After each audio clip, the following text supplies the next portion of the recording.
On a moonless night, I found myself navigating an obscure country road that seemed to vanish into the abyss of a dense forest. Raindrops cascaded down my windshield, casting eerie distortions on the glass. My phone had succumbed to a drained battery, and the radio emitted only static in response to my futile attempts to find a signal. Isolation had enveloped me in an overwhelming void of silence. Hours of driving had led me astray from the familiar highway, guided by a GPS that had betrayed my trust. The gnarled branches of the encroaching woods whispered secrets I couldn't decipher. The dim glow of my headlights was feeble against the oppressive darkness. The road ahead curved and twisted, its yellow lines vanishing into the blackness. Each passing mile heightened my unease, the heavy silence broken only by the patter of rain. Suddenly, a faint glimmer pierced the darkness, an aging gas station on the roadside. Its neon sign buzzed dimly, casting an eerie halo over the fuel pumps. Relief washed over me. I needed gas and directions.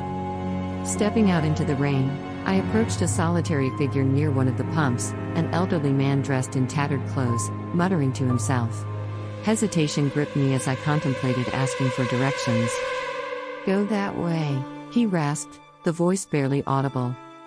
I followed his gaze, only to find an impenetrable wall of trees. Frustration welled up within me. "There's nothing there," I asserted. The old man nodded, his expression vacant, and continued muttering to himself. An unsettling shiver ran down my spine. Returning to my car, I drove aimlessly, my sense of direction eluding me. The rain intensified, obscuring my vision and making the road treacherous. Hours blurred into a disorienting abyss. A figure suddenly appeared in the road ahead, prompting me to slam on the brakes. My headlights illuminated a woman, soaked and disheveled, her eyes wide with terror. She wore a tattered, white gown.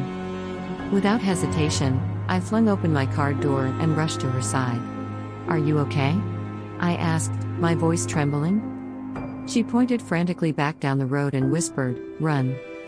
I turned to see a horde of ghostly figures emerging from the darkness, apparitions with eyes aglow, their gaunt faces twisted with hunger.